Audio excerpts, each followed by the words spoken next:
오늘 인모스트 투자자문의 장재창 대표님을 초대했습니다. 네, 안녕하세요. 네, 지금 한 달 전에 뵀는데 그 이후로도 주식시장은 뭐 끊임없이 상승하고 있네요. 네, 그렇습니다. 아주 요즘 그 일어나는 현상들을 보면 네. 코로나는 점점 심해지고 맞습니다. 글로벌리 그 팬데믹 현상은 심해가고 있는데 맞아. 주식시장은 아주 뜨거워지는 것 같아요. 네. 예. 어떻습니까? 이렇게 계속 그 고점 랠리를 이렇게 네. 달리다 보면은 이제 조정이 오지 않을까? 네. 좀 이렇게 인버스라든가 하락 쪽에 베팅하는 투자자들도 좀 늘 것 같거든요. 네, 많이 계신 것 같고요. 저희는 이제 저희 자문사 같은 경우는 그런 쪽 투자를 하지는 않고 있는데요. 원래 좀 그래서. 근데 상당한 그런 우려랄까? 그러니까 있을 수 있다라고 생각이 드는 게 보통 주식시장에서는 그런 그 조정에 대한 지표를 여러 가지 뭐 지표를 보고도 알아내지만은 지금 같은 강세장이 계속될 경우에는 이제 제일 뚜렷한 지표로 뭘 보냐면 설문조사했을 때 낙관적으로 보는 그 비율의 그 정도가 올라가면은 거의 이제 뭐 역사상 최대 비율까지 낙관적이다 이러면 조정이 온다. 보통 이렇게 생각하는데 제가 놀란 건 며칠 전에 본 데이터로는 한 5천억 이상의 자금을 운용하는 매니저들, 펀드 매니저들한테 조사했는데도 지금까지 한 십몇 년 내에 최대 낙관적 네, 이런 게 있으면서 사실은 큰 조정은 저는 그렇게 생각하고 있지는 않은데요. 아마도 지금 앞에 당겨서 반영한 시장이니까 그런 어떤 임플리케이션에 의해서 다소 조정이 올 수는 있다 이런 생각은 듭니다. 예. 네. 근데 보통 그 시장이 하락할 때 그런 것을 이렇게 그 예견할 수 있는, 예상할 수 있는 그런 지표가 뭐 세 가지 있다. 네. 예, 그게 어떤 것들인가요? 사실은 시장이 간다고 생각하는 걸 판단하는 지표도 마찬가지고 하락도 마찬가지인데 저희는 보통 이렇게 금리, 물가, 이렇게 경기 이렇게 세 가지를 보는데요. 아주 이렇게 막연한 말 같지만은 사실 오늘 제가 좀 몇 가지 보여드리려는 거는 최근, 그러니까 지금 시장에서는 뭐 바로 직전번에 지금처럼 장이 어떤 경기 순환 쪽으로 모멘텀을 맞았던 비슷한 때는 언제냐면 제가 보기에는 2016년도 하반기와 지금이 흡사합니다. 네. 그때도 이제 금리를 물론 그때는 한번 올렸는데 2015년도 12월에 금리를 한번 올렸을 때 그 쇼크로 16년도 상반기에 아주 급락을 했거든요. 예, 그런 다음에 다시 그 경기가 실제로 지금처럼 리스타킹 장세에 의해서 실적이 좋아지면서 올라가는 그런 모습이었기 때문에 17년도에 상당히 좋은 강세장이 펼쳐졌고요. 그런데 이제 16년도 하반기는 막 수많은 사람의 갈등이 있었던 그런 구간인데 뭐 그때하고 18년도 초반에도 17년도 강세장이 진행되다가 급한 조정들이 있었는데 전부 다 금리였었습니다. 이유는. 그래서 금리가 우선은 제가 보기에는 향후에 저희가 앞으로 몇 년간 가는 시장에서 매번 그런 그 조정의 단서를 제공한다면 금리일 것 같다. 근데 이제 그게 인플레이션하고 뭐 요즘 많이 나오셔서 말씀하시니까 오늘 제가 인플레이션 설명을 크게 하지는 않지만 보통 인플레이션이 빠른 속도로 진행될까봐 걱정스러운 하락 주로 이런 것들이 있었죠. 근데 그 금리와 관련해서는 뭐 어저께 있었던 연준 회의에서도 FOMC 회의에서도 2023년까지는 올리지 않겠다 이렇게 맞습니다. 딱 못 박았잖아요. 맞습니다. 예. 그러면 그때까지는 안심하고 투자를 해도 되는 건가요? 사실은 상당히 큰 안정판이 되는 건 맞을 것 같습니다. 어저께 사실 시장이 그렇게 크게 오르고 그러지는 않았지만은 저희 같은 사람들이 보기에는 내용으로는 굉장히 중요한 내용들을 많이 말했는데 왜냐하면 이제 포워드 가이던스라는 거를 얼마 전부터 처음으로 도입했고 미국 같은 경우는 이거를 이제 신뢰 기반 위에 올려야만 의미가 있는데 그 첫 어떻게 보면은 그런 모습이었기 때문에 믿을만하게 움직일 거라고 보여지는데 제가 좀 전에 말씀드렸던 그런 하락장들의 모습들을 보면 이제 지금 화면에서 보시면은 제가 기억하는 2013년도 하락장과 2016년도 하락장, 그 다음에 2018년도 하락장, 전부 다 이 기간은 금융위기 이후에 양적 완화나 금리 인하에 의해서 시장의 경기는 좋아지는 패턴 속에 있었을 때 나왔던 조정들입니다. 현재하고 비슷하고요. 그런데 전부 세 가지 원인이 금리였다라고 하면 아마도 우리가 앞으로 가면서 군데군데 의심 구간이 나올 텐데 그때 그 변수는 아마 금리일 가능성이 높고요. 좀 전에 FMC 말씀 주신 것처럼 그 당시는 연준에서 아주 뚜렷하게 우리를 믿어라 할 정도까지는 없었어요. 그래서 이번에 FMC에서 포워드 가이던스라는 걸 통해서 구체적으로 분명한 말을 해줬다는 건 의미가 있고요. 포워드 가이던스가 의미가 있으려면 한 3개월 전부터 미리미리 말해주는 거니까 뭐 미리 땡겨서 걱정할 필요는 없는 그런 제도니까요. 영향은 있을 것 같고요. 다만 오늘 제가 소개해드리는 그 부분들은 사실 연준이 금리를 올려서는 아니고요. 지금처럼 연준은 금리를 안 올린다고 했는데 시중금리가 올라가서 네. 그래서 왔던 하락들이에요. 그래서 저희가 이런 부분은 좀 앞으로도 있을 수는 있겠죠. 근데 지금 일어나는 현상도 보면 뭐 제로금리는 유지가 되고 있지만 시장금리는 좀 인상이 되고 있다 이런 얘기가 많이 있잖아요. 맞습니다. 그 시중금리 과거에 또 올랐던 게 그 시중금리 맞습니다. 인상 때문에 네네. 있었던 거니까 네, 맞습니다. 우리가 좀 주의 깊게 봐야겠네요. 네, 저는 그렇게 생각을 하는데요. 우리 투자자분들께서는 지금까지 기본적으로는 연준이 금리를 올려야 전체적으로 금리의 움직임이 있다고 생각하시지만 사실 연준이 금리를 올리지 않아도 시중금리가 올라가서 위협적이 될 수 있나요? 라고 물어본다면 대답은 네이고요. 연준이 금리를 계속 내리는데 시중금리가 올라간 적이 있나요? 라고 물어보시면 그것도 네고요. 반대로 연준이 금리를 올리는데 시중금리가 내려가서 문제가 됐던 적이 있나요? 이것도 네입니다. 그래서 이 주식시장에서 커다란 어떤 그 뭐랄까 에피소드랄까 이런 것 중에 혹시 그린스펀 수수께끼? 이런 말 들어보셨는지 모르겠는데 이 주식시장에서는 굉장히 회자가 되는 말인데 그린스펀 수수께끼가 뭐냐면 그린스펀 의장이 금리를 계속 올리는데도 불구하고 시장이 역행해서 지 맘대로 내려가 버려서 버블이 터졌던 그때를 말하고요. 네. 그거에 빗대어서 옐런 지금 이제 재무부 장관이 된 옐런이 의장 시절에 옐런 수수께끼라고 반대로 이때는 금리를 내리고 있는데 금리를 올리고 있는데 또 반대로 말씀드렸군요. 금리를 올리고 있는데 금리가 내려갔던. 그래서 사실은 연준이 금리를 올리는데 반대로 시장에 내려가거나 반대로 내리고 있는데 올라가거나 이런 부분들이 나타날 수 있는 그런 일은 가능하다. 그래서 제가 말씀드린 요 사례들도 그런 모습들이다라고 보시면 되겠죠. 네. 재밌는데요. 왜 각각 그런 다른 상황이 생기는 거죠? 결과가? 사실은 시장이 연준을 믿지 않습니다. 연준이 그 당시에 연준의 발표를 믿지 않는 거군요. 그러니까 사실 연준에 대한 분명한 뭐라 그럴까 그 불신이라기보다는 예를 들어서 아마도 연준은 이렇게 된다면 태도를 확 바꿔버릴 거야.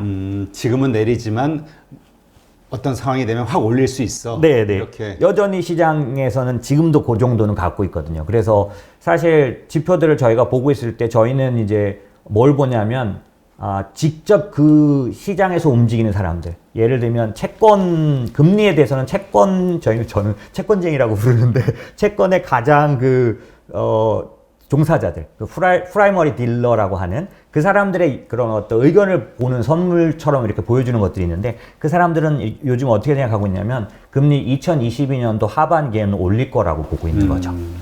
2023, 그러니까 이번에도 연준에서 2023년까지는 하지 않을 거야. 네네. 근데 요번에 이제 발표한 얘기만 보면 네. 완전 고용과 그 물가 목표 그것만 달성이 된다면 2023년까지는 안 올릴 거야. 그러니까 네. 그것이 되면은 확 올릴 수 있구나. 맞습니다. 이렇게 믿는 거군요. 그렇죠. 그래서 자기 나름대로는 다른 지표를 체크하면서 얘가 빠르게 오르는지를. 예를 들면 오늘도 제가 뭐 하락 요인으로 인플레이션을 말씀드리려는 게 아니라 인플레이션이라는 게 지금까지 사례로 보면 갑자기 커집니다. 그러면 그 속도가 빨라졌을 때 채권 쪽에 일하는 사람들은 연준이 태도를 바꿀 수 있다라는 거를 통해서 시중의 금리는 빨리빨리 움직이게 되는 그런 건데 뭐 요즘만 말씀드리면 잘 조절되고 있습니다. 요즘은 0.9 사실 전체 미국 10년물 금리 기준으로 봤을 때 한 1% 정도를 무난하게 보는데 지금 그 밑에서 조절되고 있으니까요. 현재는 그런 위기 상황은 아닌데 저희가 경험했던 과거의 사례들을 보면 특별한 요인들에 의해서 금리가 빠르게 올라갈 때가 있습니다. 한번 보실까요? 제가 사실 제가 설명드리는 것보다 그 당시 기사들이 막 나온 걸 보여드리는 게 더 좋을 것 같아서 그냥 캡처를 떠왔는데요. 2016년도에 1월, 2월, 3월 이렇게 가면서 급락했을 때입니다. 이게 2015년도에 금리를 한번 올린 다음이긴 한데요. 갑작스럽게 금리 공포가 터지면서 보시면은 오른쪽 위에 그 해외 주식펀드 손실률을 보시면 어마어마하죠. 네. 저렇게 말할 만큼 급락을 했고요. 사실 이때 지금 요즘 저희 시장의 이슈 중에 중국이 긴축을 하려는 왜냐하면 자꾸 부도가 나지 않습니까? 네, 기업들이. 네네. 그런 부분들과 그 다음에 몇 가지 행보를 보면 긴축 의사는 아닌 것 같고요. 그럴 수 있다라는 그런 예측이 시장에서 쭉 나오고 있는데 그렇게 될 경우에는 저렇게 글로벌에 영향을 줄 수 있는 모습들이 있어서 저 때는 중국 부도 설 때입니다. 아, 이때 2016년. 네네네. 그때는 유가가 그 100불에서 내려가는데 급락을 해가지고 20불대 밑으로 막 떨어지는 모습, 그 다음에 중국의 부도설, 뭐 이런 것들이 겹치면서 글로벌리, 그 당시에 2016년도 한 3월 달에 인터넷 기사 보시면 코스피 1600 간다. 그 당시 저희 증권사 예측이 그랬습니다. 그럴 정도로 급격하게 빠졌는데 제가 말씀드리고 싶은 건 오른쪽 밑에 있는 그런데 지표는 4대 지표가 다 좋아지고 있었다는 거죠. 미국의 지표. 네네네네. 그러니까 저는 무슨 말씀이냐면 올해까지는 저희 모두가 유동성에 의해서 그렇게 떨지 않았던 거죠. 뭐 엄청나게 이렇게 쏟아붓는데 그렇게 빠지겠냐라고 생각했었는데 이제 내년도부터는 약간씩 이제 중간중간 멈칫멈칫하는 그런 공포가 올 수 있는데 그런 공포들은 사실은 지표가 경제 지표가 좋아진다 그래서 그러면 충분히 믿을 수 있어 이렇지는 않다라는 거고요. 이게 이제 시장에서는 아마 기저 효과로 좋아지는 거다. 그래서 경제 지표는 지금 당장은 믿을 수 없다. 코로나가 워낙 깨졌으니 당연히 올라오지 않겠냐. 이런 구간이 내년도에도 좀 있지 않겠습니까? 네. 그 구간 동안에는 경제 지표를 믿고 아주 탄탄한 마음을 갖는 그런 구간이 안 되다 보니 중간중간 흔들릴 수 있는 구간이 있을 것 같고요. 또 하나는 이제 2018년도 때 빠진 건데요. 이때야말로 정말 갑작스러운 금리 상승이었습니다. 보시면은 이때도 2018년 2월인데요. 밑에 보시면 IMF는 경제 전망을 상향하고 있는 구간이었는데 10년물 국채 금리가 너무 빨리 오른다는 이유만으로 왼쪽에 보시면 다우가 하루에 1175포인트. 그러니까 저 때는 다우가 24,000일 때니까 네. 장중에 5% 이상 막 빠진 거고요. 전 세계 장이 막 장중에 5%씩 빠지는 급락을 며칠간 했었거든요. 그러니 뭐 공포가 엄청 높았고요.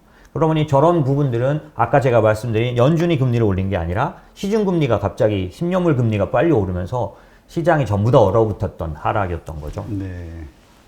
얼마든지 내년도에도 사실은 갑작스럽게 나타날 수 있는 연준의 의도와는 상관없이 네, 시장의 여러 가지 경제 상황을 반영한 시장의 심리가 움직이는 방향대로 이렇게 갈 수 있다. 맞습니다. 그러니까 어찌 보면 아까 시작하기 전에 대표님하고 말씀 나눈 것처럼 지금 시장은 굉장히 빨리 미래를 빠르게 반영하고 있다 보니 그렇죠.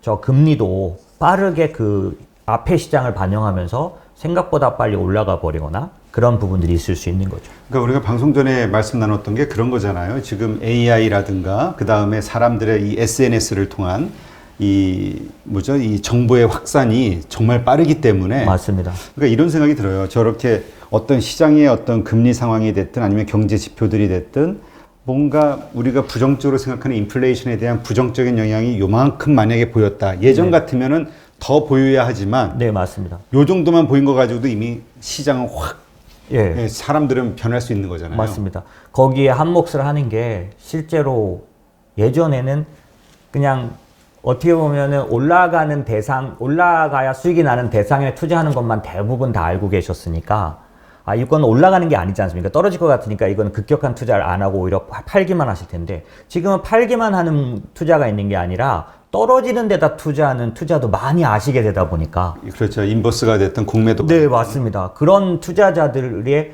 갑자기 딱 몰리다 보면 제가 보면 통계적으로 보니까 미국의 로빈훗 그 투자자들 같은 경우에도 그냥 거의 막 50% 방식으로 적극적으로 주식을 사는 투자를 하는데 또 떨어진다는데도 옵션 투자를 많이 해놓는 이런 정말 예전에는 상상을 못했던 그런 포지션들이 있는 것들을 보면 사실 말씀드린 것처럼 어떤 기미만 보이면 아주 빠르게 그렇죠. 공격을 받을 가능성이 있죠. 네, 방향성만 딱. 그러니까 지금 서로가 주식시장 오르네 좋은데 하면서도 이게 오를 이유가 없는데 그렇죠, 네. 불안한 거죠. 네. 이 심리가 팽팽하지만 그래도 이쪽 매수 심리가 좀 더 이기니까 가는데 어느 날 이게 딱 이쪽이 이건 너무 올랐어라는 순간 그냥 또 확 바뀔 수 있는 거네요. 시장은. 맞습니다. 예, 요즘 비트코인 가격 오르는 것도 사실 얼마나 정보가 빠른지 사실 비트코인은 예전에는 메이저한 투자자의 대상은 아니었는데 그렇죠. 최근에 유명한 헤지펀드들이 비트코인 매수를 하면서 이게 뭐 순식간에 뭐 전 세계 그냥 한 통속으로 다 정보가 공개되는 바람에 그러면 나도 사야지가 되는 네, 얼마나 빠르게 오르는지 모르겠는데. 네, 맞습니다. 그러니까 이런 시대에서는 이 금리나 인플레이션이나 뭐 이런 그 경기 지표들에 대해서 저희가 조금 일관된 생각들을 갖고 좀 바라볼 필요는 있는 것 같습니다. 네. 그러니까 이 얘기는 결국 우리가 어느 한 방향성을 지금 이렇게 예단하거나 네. 확신하면 안 된다는 얘기잖아요. 맞습니다. 아, 이거 내년도 무조건 좋을 거야. 우리 사실 뭐 하우스 뷰들도 그렇고 많은 분들이 내년 뭐 3,000, 뭐 3,500 이제 점점 올라가고 있죠. 네. 오를 거야라는 확신을 갖고 그러니까 좀 자신감 있게 말하는데 이것도 좀 위험할 수 있다. 저는 사실은 오늘 앞부분은 그 말씀을 드리러 나온 건데요. 뭐냐면 안 좋게 보는 거 전혀 아닙니다. 저도 좋게 보고 있는데 제가 경험한 주식시장은 한 라운드가 끝나면 다음 라운드는 색깔이 많이 다릅니다. 그래서 저는 투자자분들에게 말씀드리고 싶은 건 이제 한 계절은 끝나가고 있고 한 라운드는 끝났기 때문에 이때 그런 어떤 뭐라 그럴까 경험들을 그대로 들고 넘어가면 상당히 당황스러우시리라고 보여집니다. 네. 그런 면에서는 나쁘게 보는 건 아닌데 제가 경험했던 아니 너무 당연히 경제도 좋아지고 다 이런 상황에서 갑자기 뚝뚝 떨어졌던 모습들을 예, 저는 이제 뭐 몇 가지 말씀을 드리려고 하는 거고요. 이게 나쁘게 보인다는 뜻은 전혀 아니고 이제는 오늘 지금 좀 전에 대표님 말씀하신 것처럼 저희가 이제는 하나하나 확인하고 가야 될 것들이 있고 전체적인 방향에 대해서 우리가 좋게 봐야 될 것들이 있는데 너무 이제 좋은 요인들만 사실 있지 않습니까 지금은. 그렇죠. 예. 그러니까 이렇게 안 좋았는데 올해 네. 위험한 상황들이 많이 있었고 그쵸. 그럼에도 불구하고 이렇게 올랐단 말이죠. 그렇죠. 내년에 이제 경제가 좋아지거든요. 그렇죠. 기업 실적은 더 거꾸로. 좋아지고. 네, 맞습니다. 그럼 당연히 더 오르는 거 아니야? 맞습니다. 이게 이제 일반 사람들의 맞습니다. 생각인데 이러지 않을 수 있다. 네. 과거의 사례를 보더라도. 네, 지금 말씀드린 2018년도가 딱 그랬습니다. 2018년도 1월 달에 제가 기억하기로는 그 당시에 기술주들의 돈이 얼만큼씩 뭉텅이 돈이 돌아왔는지 사실 그 전에 2017년 1년 동안 들어온 돈이 1월 달 한 달에 다 들어오기도 했었어요. 어떤 섹터에는. 저희가 지금도 이제 그 섹터를 투자하고 있는데 그럴 정도로 정말 너무나 긍정적인 모습이었는데 2월 달 시작하고 딱 5일입니다. 저게 2월 5일 날부터 저렇게 금리 공포로. 근데 당연히 그렇게 돈이 몰려 들어오고 당연히 그렇게 경기가 좋아진다는 게 어느 정도 인식이 따라가다 보니 금리는 오르는 거거든요. 네. 근데 어느 날 갑자기 시장이 너무 빠르다는 거예요. 이게 오르는 건 당연하지만 너무 빠르다는 이유로 저렇게 공포를 주더라는 거죠. 네. 그러니까 우리가 이제 지금 이런 말씀을 나누고 있는 거는 그렇다고 이제 내년도 이렇게 안 좋아질 것이다 이게 그렇죠. 아니라 일단 우리가 어떤 상황이 되든 빠른 대응을 할 수 있는 네네. 준비를 좀 해보자. 네네네. 네, 그런 차원에서 짚어봐야 될 것들을 한번 알아보자. 맞습니다. 저는 이렇게. 딱 그런 의도입니다. 그래서 2021년에 증시를 대하는 투자자의 태도는 2020년의 태도하고는 좀 달라져야 한다라는 면들을 앞부분에서는 좀 말씀을 드리려고 합니다. 네, 그럼 이번 좀 더 구체적으로 이 네네. 금리가 도대체 어떤 관계를 가지고 있길래 우리 경제나 투자 시장에 이렇게 영향을 끼치는지 좀 구체적으로 한번 설명을 해 주시죠. 네. 지금 사실은 말씀드리려고 했던 것 중에 금리, 그 다음에 물가, 그 다음에 경기 관련된 지표들은 사실 좀 양날의 검 같은 겁니다. 그래서 금리도 좀 전에는 금리가 위협이 돼서 장이 빠졌던 모습만 보여드렸지만 사실은 정상적으로 저희가 시장이 경기가 살아나고 있는지를 확인할 때 금리를 확인하고 물가를 반드시 확인하는데 그런 것처럼 또 금리가 살아나지 않으면 또 그 자체가 디플레이션이라든지 뭔가 부족한 시장으로서 평가가 되기 때문에 금리는 보시는 것처럼 양의 상관관계, 음의 상관관계 양쪽을 다 갖고 있는 거죠. 네. 그래서 어떤 구간에서는 금리가 음의 상관관계가 돼서 금리가 빠르게 올라간다는 것 때문에 시장이 빠져버리지만 어떤 장면에서는 어떤 곳에서는 오히려 금리가 올라간다는 거를 더 탄탄하게 경기가 좋아진다는 걸로 인식해서 올라가는 시장이 있는데 그 좀 전에 설명드린 2016년도나 2018년도는 거꾸로 그렇게 위협스럽게 빠졌지만 2017년도는 금리를 4번씩 올리고 있는데도 계속 장이 세게 올라갔었거든요. 네. 그런 식으로 양의 상관관계, 음의 상관관계 가능하고 이 구별은 어디서 오나 했더니 경기 자체가 탄탄하게 그러니까 상승이 돼 있는 경기 자체가 좋아졌을 때는 그러니까 취약하지 않을 때는 이 금리를 올린다는 사실이 오히려 플러스 요인이 되는 것 같습니다. 호재가 되는 거군요. 네. 그런 면에서 사실 오늘 좀 전에 연준 말씀도 하셨지만은 연준이 신이 아니다. 그래서 지금까지 제가 한 20년 동안 본 시장에서는 너무 빨리 올려서 시장을 어렵게 만들었던 적도 있었고요. 네. 예, 지금은 오히려 연준이 그거를 최대한 그 실패를 반영해서 시장에게 자꾸 말하는 것 같습니다. 우리가 과거처럼 그렇게 너무 빨리 올려서 시장을 망치지는 않겠다. 충분히 기다리겠다는 얘기를 계속 하는데 그 이유가 제가 보기에는 과거의 역사가 있습니다. 그러니까 다들 아까 말씀하신 대로 이게 정부의 확산에도 연관이 되는 거긴 하지만 많은 시장 참여자들이 한 발 앞서서 예상을 하잖아요. 네, 그냥 맞습니다. 지금도 이러지만 분명히 그 코로나 백신이 효과 있고 그래서 경제가 좀 회복될 것 같으면 달라질 거야. 예, 자산 끌어들일 거야, 유동성 끌어들일 그렇습니다. 거야, 뭐 이런 식의 그렇죠. 생각. 네네네. 그러니까 이제 미리 선제적으로 그런 걸 차단하기 위해서 네네네. 이렇게 좀 바뀐 거군요, 연준도. 예, 과거에 뭐 간단하게 말씀드리면 사실 2015년 12월에 한 번, 16년 12월에 한 번, 17년도, 18년도에 3번, 4번씩 올렸을 때 만약에 연준이 그렇게 행동을 했을 때 그 한 행동대로 경기가 정말 탄탄하게 좋아진 거라면 19년도에 왜 갑자기 금리를 3번이나 내려야 했을까요? 원래대로 하면 항상 저희가 봤던 사이클은 금리는 올리다가 경기가 충분히 이제 좋아져서 그 받쳐지 못할 때는 멈춰서 옆으로 가는 구간. 저희는 그거를 시장에서 가을이라고 부르는데 그 기간이 있은 다음에 금리를 내리는 구간이 오는데 연준은 2019년도에 바로 3번을 내립니다. 물론 변명은 인슈어런스 컷이라 그래서 이건 우리가 경기가 나빠서가 아니고 보험적으로 내리는 거야. 이렇게 말을 했지만 사실은 연준 같은 기관은 그런 식으로 바로 자기의 잘못을 인정하고 금리를 바로 내리는 결정을 잘 못합니다. 왜냐하면 자기들이 올려오고 있었기 때문에 이 사실을 시인하는 게 힘든데 미국 연준은 그 부분에선 저는 잘했다고 보는데요. 빨리 2019년도에 3번 금리를 내려버렸기 때문에 사실상 뒤집어질 수 있는 시장을 막아줬다. 물론 코로나는 저는 그런 거에 의해서 코로나가 온 게 아니라 이건 자연재해 같은 거니까 갑자기 온 건데 기억해 보시면 2019년 12월이나 2020년 1월에는 굉장히 기대하는 장이 됐던 이유가 연준이 빨리 잘못을 시인하고 금리를 내렸기 때문인 거고요. 크게 보면 왜 내렸겠나. 앞에 오른 것들이 조금 빨랐었다라는. 그리고 사실 전체적으로 봤을 때 지난번 금리 인상을 해서 경기를 살렸을 때는 6.5%까지 올렸는데 이번에는 3%를 채 못 올리고 끝났거든요. 네. 그런 것들로 봐서는 경기는 충분히 단단하고 탄탄하게 좋아진 상태는 좀 아니었던 것 같아요. 그러니까 우리가 사실 그 모두가 연준을 신뢰하고 기대하고 있죠. 어려운 일만 생기면 연준이 다 해결해 줄 것 같고, 그다음에 연준이 이렇게 얘기하면 그냥 100% 믿어야 될 것 같기도 하고요.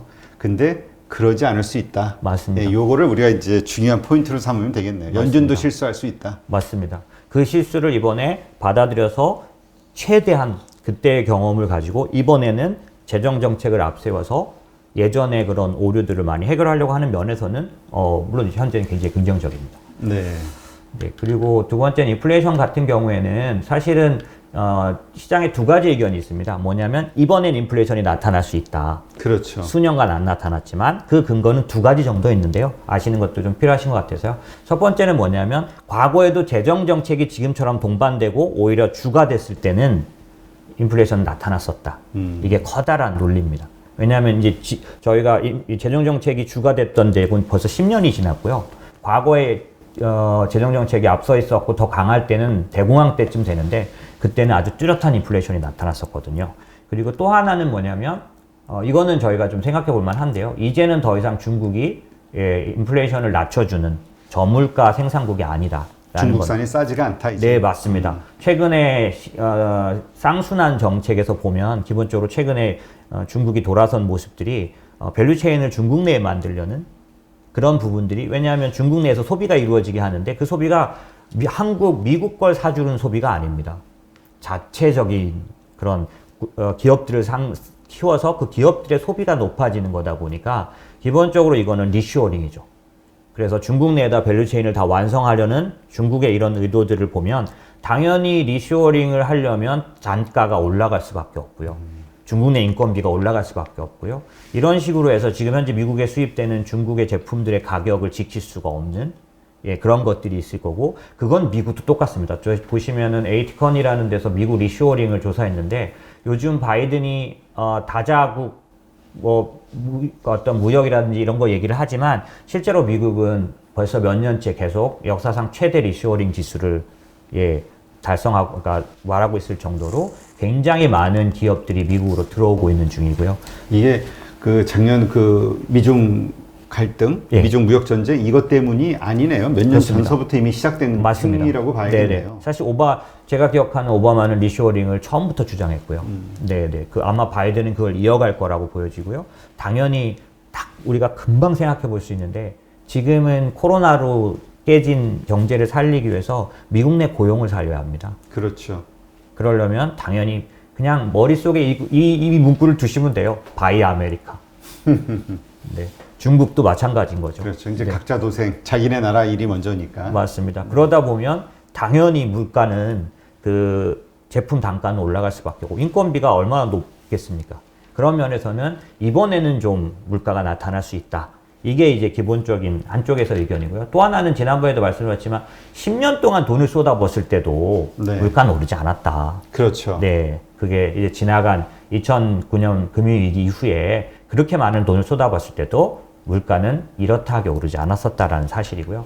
또 하나는 뭐 지난번에 한번 설명드렸지만 이 가장 큰 요인이 그 테크놀로지 주식 섹터에 의해서 예를 들면 이런 식으로 기술이 융합되면서 제품의 단가를 급격하게 떨어뜨리면서 물가가 안 나타난다. 제가 며칠 전에 기사를 보고 굉장히 깜짝 놀랐는데 라이다라고 그 자율주행차 테슬라의 자율주행 뭐 이런 거 할 때 테슬라는 라이다가 1억짜리여서 안 쓰고 카메라 3대를 쓴다 그러는데 저 구글 진영에서는 라이다를 썼는데 그 1억짜리여서 그 한 대 달고 돌아다니는 차를 많이 만들지 못했거든요. 네. 근데 요번에 최근에 미국 시장에 스펙으로 상장한 회사는 그 라이다를 우리 돈으로 50만 원 하나에 1억짜리를. 네. 이게 얼마나 엄청난 기술 융합이 빠르게 일어나는지 그 친구 25살짜리인데 억만장자 됐겠네요. 네, 억만장자 바로 들어간 거죠. 그러니까 제가 말씀드린 게 뭐냐면 이런 식으로 기술이 물가를 확 떨어뜨려 보니 10년 동안이지만 물가 오를 수 없었다. 이게 이제 앞으로는 더 하지 않겠냐. 쉽게 물가 안 나타난다. 이게 이제 두 번째 의견이라고 보시면 될 것 같습니다. 네. 자, 물가에 대해서도 그렇고요. 그 다음에 이제 제일 큰 거죠. 뭐냐면 디플레이션이요. 그러니까 경기가 생각처럼 좋아지지 않을 수 있다는 거죠. 이거는 저희가 군데군데 좀 확인을 해야 될 것 같습니다. 지금은 예를 들어서 그 소득이 올라가서 소비가 살아나고 있는데 그 소득이 왼쪽 걸 보시면은 임금 소득이 아니라 그 개인 소득 전체는 올라갔지만은 정부가 재정 정책에서 넣어준 가처분 소득만 증가한 부분이다 보니까 이게 임금 소득으로 받쳐주지 않으면 무너질 수 있는 그런 소비가 아니냐. 그래서 이제 여러 가지 우려가 있고요. 오른쪽에도 보시면은 상품 관련된 그 CPI는 충분히 오르고 있는데 이거는 물건값이에요. 그러니까 뭐 예를 들면 원유 같은 게 올랐으니까요. 요즘 한 48불씩 되고 그러니까 그게 CPI는 올라가고 있는데 상품 CPI는 올라가는데 서비스 관련해서는 당연히 지금 코로나가 미국은 거의 70%가 넘어가는 서비스 그 사업 관련된 서비스 관련된 지수에 관련된 나라다 보니 당연히 저쪽이 사라져야 되는데 그게 아직은 그렇게 명확하게 분명한 그런 상황은 아니죠. 그런 측면에서는 아마도 경기 지표가 생각보다 못 따라와서 주가가 주춤주춤하는 그런 상황이 왜냐하면 지금은 기저효과라 그래서 코로나 때문에 안 좋은 데서 좋아지는 것 자체를 크게 보고 있지만 이제 그렇죠. 내년도에는 본격적인 지표를 기대할 텐데 그러니까 저 3월달 이후 셧다운 되면서 그 폭락한 경제 지표들이 네네네. 뭐 중반기서부터 7, 8월 뭐 이때서부터 비교하니까 엄청 올라오는 것 좋았죠. 같지만 네네네. 사실은 작년보다는 못한 거잖아요. 맞습니다. 아직 회복을 못한 거고 연준조차도 사실 올해 초산을 마이너스를 좀 줄이긴 했지만은 당연히 마이너스로 이제 냈거든요. 그런 측면에서 보면 생각보다 지표가 좋아지지 않는 부분들 그런 모습들이 생길 때 그게 우리가 이제까지는 인플레이션 리스크만 얘기했는데 사실은 반대 사이드인 이 디플레이션 리스크도 분명히 존재한다. 주식시장을 망가뜨릴. 맞습니다. 네, 이렇게 이해하면 되겠네요. 네, 맞습니다.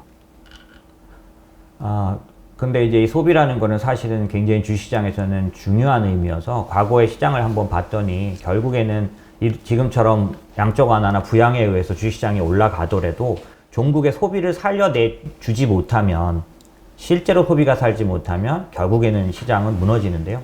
그 90년대도 마찬가지, 그 다음에 금융위기 때도 보면은 소비가 무너지면서 주식시장이 무너졌던 경험들을 저희가 하고 있기 때문에 결국 저희가 생각할 때는 2021년도 하반기에 가장 큰 그 이슈는 저는 이제 지표 두 개를 보고 있는데 하나는 지금 말씀드린 대로 소비가 사느냐, 정말 소비가. 그래서 이게 그 소비라는 게 두 가지인데, 그러니까 물가를 말할 때도 상품 가격이 올라가서 소비가 마치 사는 것처럼 나올 수도 있는데, 실제 소비가 살아나는 것들은 2021년 하반기 확인을 해야 되겠고, 또 하나는 사실 그거를 좌우하는 게 뭐냐면 기업들의 설비 투자. 그래서 캐펙스 지표를 보는 게 진짜로 2021년도 하반기에 미국의 기업이든 한국의 기업이든 자기 자신에게 투자를 한다면 그건 경기가 진짜 좋아지고 소비가 살아난다는 거에 대한 확신들을 보이는 거라서 그걸 확인한다면 저희가 무난하게 투자에 반영할 수 있다 이렇게 볼 수 있는 것 같습니다. 네, 그렇군요. 그러니까 지금 그 아까 우리 인플레이션 관련해서 이런 걱정하시는 분들도 있던데요. 지금 재난지원금이니 뭐니 해가지고 직접 국민들한테 미국 네. 정부가 이제 나눠줬잖아요. 네네, 맞습니다. 근데 미국 국민들이 이게 불안하니까 미래가 네. 이걸 이제 전부 저축을 하는 케이스가 저축률이 늘어났다. 제일 높았죠. 네. 그러니까 이게 만약에 코로나 백신이 효과가 있고 이렇게 됐을 때 네네네. 이 사람들이 바로 그 돈을 바깥에서 쓰는 일이 발생이 되는 거 아니냐. 네네. 근데 지금 시장은 많이 공급이 줄어 있는 상황에서 수요가 확 몰리면서 물가가 확 올라가게 되면 네네네. 그때 상당히 위험해지는 거 아니냐. 네, 그게 이런- 사실상 스태그플레이션이죠. 네. 경기가 충분히 살아나지 못하면서 물가만 높은 채 남아있게 되는데요.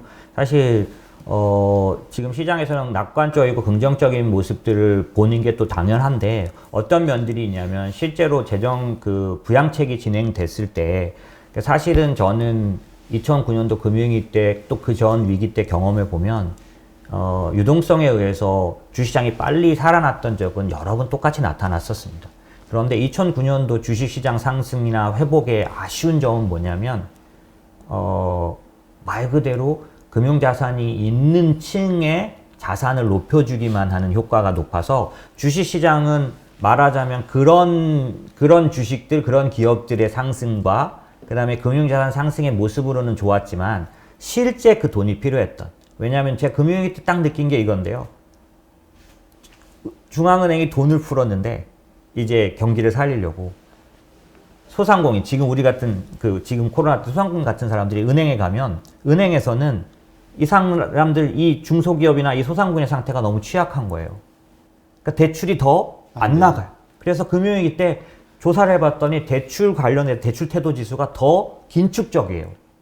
그러니까 이게 무슨 말이냐면 중앙은행은 살리려고 돈을 풀지만 사실상 돈은 정말 필요한 사람에게 흘러가지 않았다. 대신 이게 주식시장에만 머물러 있어서 이쪽 시장은 올려놨는데 그 시장의 수혜를 받는 쪽은 어떻게 보면 진짜 부자들. 어려운 쪽은 아니었다.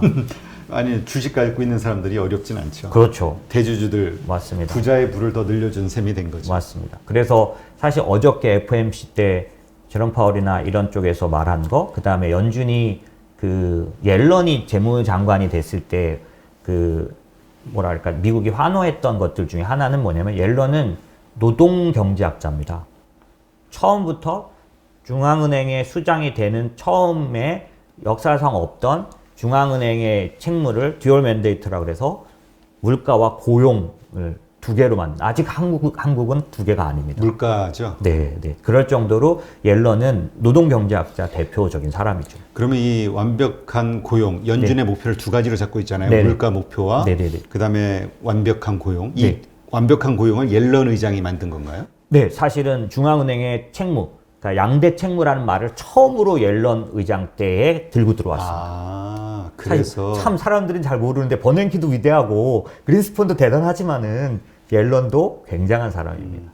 그렇죠. 왜냐하면 지금 미국이 고용이 늘어나야 사실은 경제 회복이 되고 결국 주식시장이나 또 그게 전 세계로 전파가 되는 거니까. 맞습니다. 잘 생각해 보면 저희가 시장을 긍정적으로 본 요인들 중에 하나겠지만은 바이든의 정책을 뒷받침해 주기에는 옐런 같은 사람이 없고요.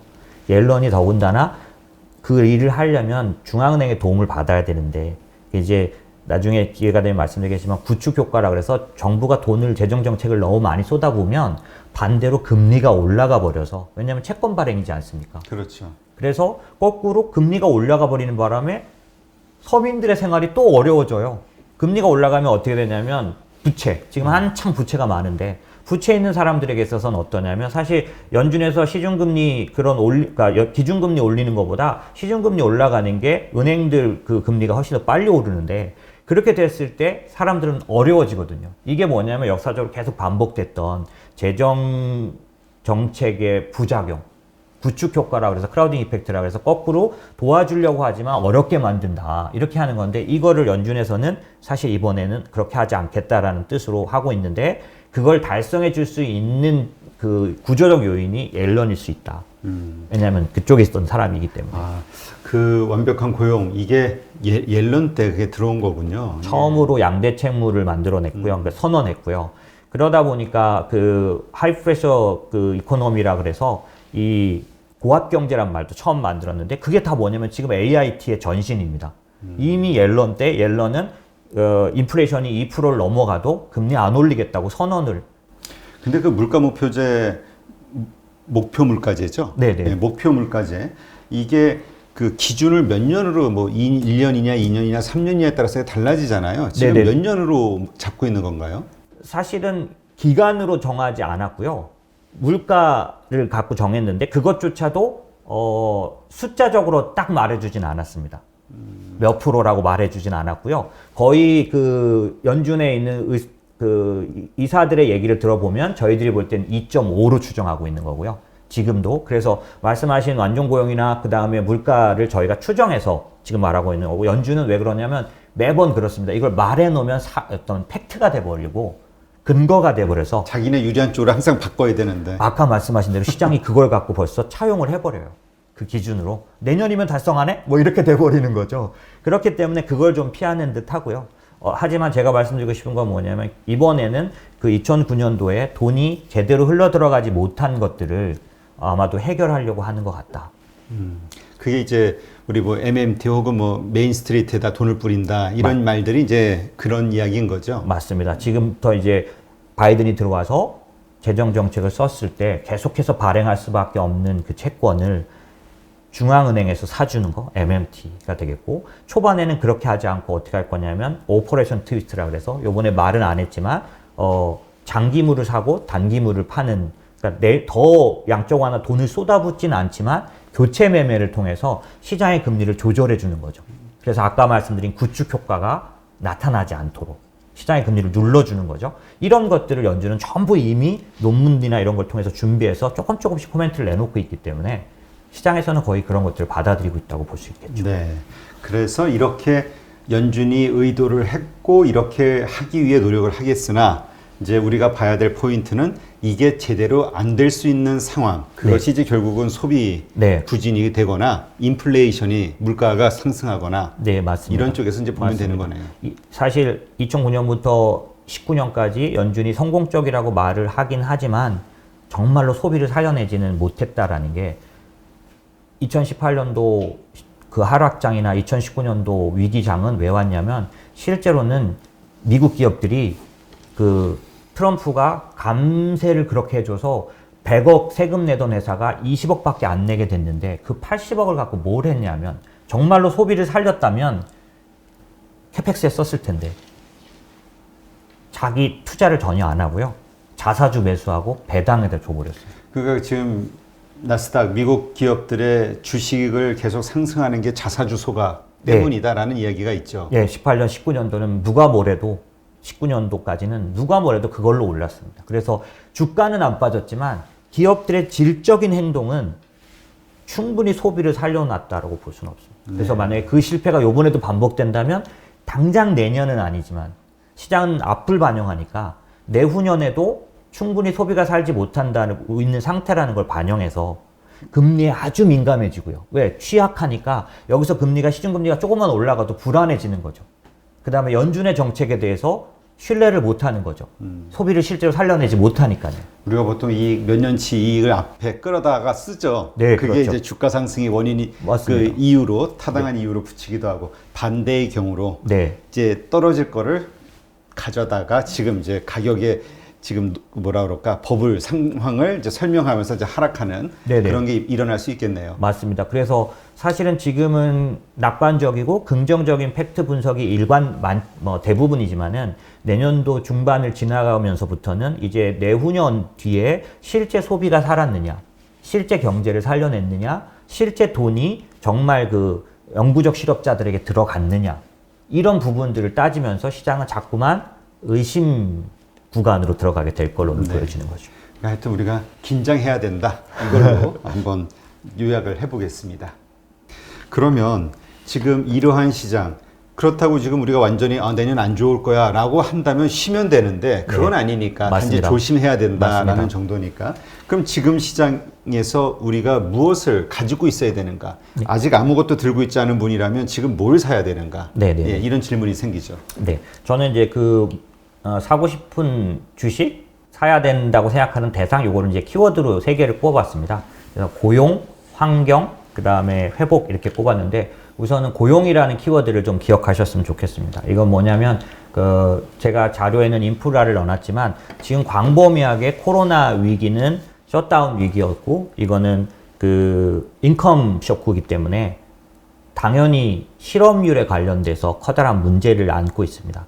그렇기 때문에 아까 앞본에서 말씀드린 것처럼 미국이든 중국이든 한국이든 어디든 고용에 아마도 굉장히 큰 포커스를 두게 될 거고요. 이 고용을 충분히 살려내느냐가 결국 이번 경기 부양과 이번 정책들의 성공을 판가름하게 될 건데 그렇게 생각하면 첫 번째 생각할 수 있는 게 인프라 투자입니다.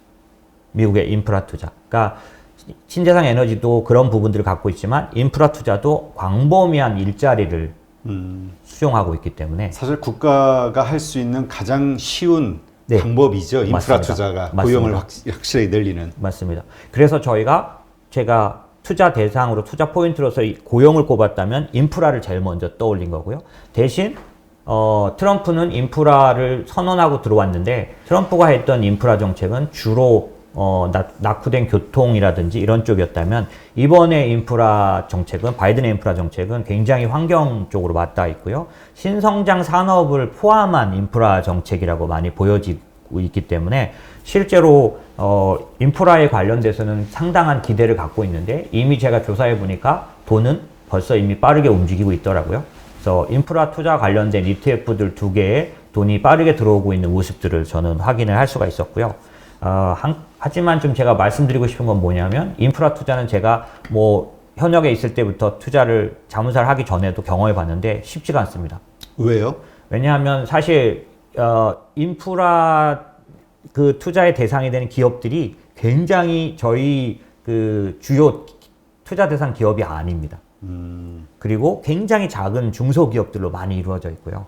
예, 그러다 보니까 사실 기업을 찾아내서 투자하기란 거의 불가능하고 그 다음에 다른 팩트들이 자꾸 발생을 하다 보니까 예를 들어서 지금까지는 일반인들이 투자할 수 있는 인프라 투자는 글로벌 인프라 상품밖에 없었습니다. 그러다 보니까 한쪽이 좋은 반면에 한쪽이 나빠서 예를 들면 제가 인프라 투자가 안 좋았던 얘기를 하나 딱 이해하실 수 있게 말씀드리면 1대1로 중국이 한 거. 잘 됐나요? 지금 1,300억 불인가 돈 못 받고 있다고. 네네네. 잘 생각해 보시면 처음에 1대1로 인프라 투자에다가 말할 때는 너무너무 그럴듯한 모양을 말할 수 있었습니다. 저도. 하지만 결과는 그렇게 좋은 수익률을 내지 못했어요. 그래서 고객들한테 ABC가 있다면 인프라 투자를 추천한 포트폴리오는 별로 그렇게 좋은 수익률을 내지 못했기 때문에 이 부분은 저 같은 경우는 굉장히 주의를 갖고 대상을 찾았고요. 그런 면에서 제가 추천드리고 싶은 건 미국 인프라에 투자만 하셨으면 좋겠습니다. 네. 그래서 그러기 위해서 제가 구체적인 방법으로는 미국의 인프라 투자에 대해서만 투자하는 ETF를 2개를 이렇게 넣어드렸는데 사실 기업이 생소할 거기 때문에 기업으로 투자하기보다는 기업의 묶음으로 펀드라든지 ETF로 투자하시는 게 좋겠고 지역을 미국으로 한정해 주시는 게 왜냐하면 여러 가지 지금 다른 팩트들 앞에서 많이 말한 팩트들 때문에 미국은 어느 정도 신뢰도를 갖고 있다. 그래서 돈도 미국 인프라로 제일 많이 들어오고 있습니다. 어떤 건가요? 지금 위에 왼쪽에 있는 게 IFRA라는 게 아이쉐어에서 운영하는 인프라스트럭처 ETF고요. 네. 밑에 있는 건 글로벌 X라는 운영사에서 운영하는 PAVE라는 ETF인데 보시면 주가도 코로나 이전 회복하고 얼마 그렇게 많이 오르지 않은 상태입니다. 네. 오른쪽에 있는 것들은 종목들인데 아마 아시는 것들이 크게 많지 않으실 거예요. US 스틸 정도? 뭐 이런 정도실 거고요. 상당히 생소한 기업들로 되어 있고 그 다음에 인프라 수주를 어디가 따낼지 모르는 그런 부분도 좀 있다 보니 이 ETF로 투자하시는 게 굉장히 유리하실 걸로 보여주십니다. 그러니까 우리가 보통 인프라 하면 그 국가가 뭐 민간 기업 같은 경우는 철저하게 사업성 따져가지고 하지만 국가는 그냥 일자리만 돈 쓰는 게 일단 그렇죠. 목표다 보니까 그렇죠. 별로 이렇게 사업성이 약하거나 네네네네. 우리 많이 보듯이 사업성을 부풀려 가지고 네, 하는 맞습니다. 경우들이 많잖아요. 맞습니다. 그런 위험성이 좀 있겠네요. 네, 그러다 보니까 제가 보기에는 어떤 회사를 아까 1대1로처럼 좋은 그림을 보고 들어갔다가 거기가 뭔가 삐걱거리기 시작하면 저희의 투자 결과는 좋지가 않다 보니 여러 개의 회사를 한꺼번에 투자하는 방식이 아마도 돈은 어찌됐든 이 전체 기업에게 아마 지급될 테니 그런 면에서는 예, ETF, 인프라 투자하는 ETF를 택하시는 게 좋겠고 제가 생각할 키워드는 미국입니다. 그리고 거기에 핵심은 고용. 네. 고용을 늘릴 수 있는 아이템. 네, 맞습니다. 예, 사업 분야. 맞습니다. 네. 이렇게 보면 되겠네요. 네. 또 뭐가 있나요? 예, 두 번째 키워드는 이제 환경을 꼽았는데요. 사실 환경에 대해서는 많이들 관심을 가지시겠지만, 제가 오늘 말씀드리려는 포인트는 뭐냐면, 이제는 이 환경 문제가 그냥 어떤 의식이나 이런 문제가 아니라 경제 문제가 됐다는 거고요. 그거를 생각할 수 있는 그런 부분 두 가지로 오늘 말씀드리려고 하는데요. 용어로는 아립에 하나는 좌초자산이라는 건데, 좌초자산이란 용어부터 먼저 설명을 드리면서 좋을 것 같습니다. 좌초자산 대표님 혹시 들어보셨나요? 네, 저는 들어봤죠. 아, 그러시군요. 역시 회원이 높으십니다. 아니, 네. 그건 아니고 요즘 그렇잖아도 이 기후변화, 그로 네. 인한 이 신재생 에너지들의 사용이 증가하면서 이 네. 화석 연료 산업에 대한 네, 네. 이 모든 이게 무너지게 돼 있는 맞습니다. 거니까 네. 이제 그걸 맞습니다. 좌초자산이라고. 좌초했다는 뜻이죠. 기존 쓰는 말이고요. 실제로 이제 더 이상 수익을 못 내는 자산을 말합니다. 근데 멀쩡한데 수익을 못 내게 되는 이유가 뭐냐면 말씀하신 대로 그 화석연료에 해당되는 것들은 이제 법적인 여러 가지 제도들 때문에 그 가치를 잃어버리는데 저게 왜 좌초자산이 되느냐, 그 다음에 그 규모가 얼마나 되느냐를 어느 정도 추정하실 수 있게 할 수 있는 말씀을 제가 드리면 첫 번째, 전 세계에서 가장 큰 돈을 움직이는 블랙락이라는 운영사가 있는데 이 8천조 정도 움직입니다. 엄청나네요. 네. 그런데 이 블랙락이 레리 핑크라는 회장이 작년 올해도 특별히 선언을 했습니다. 석탄 관련된 그 사업 비즈니스가 25%인 회사는 다 판다. 탄소 배출권 관련해서 몇 프로 이하면 판다.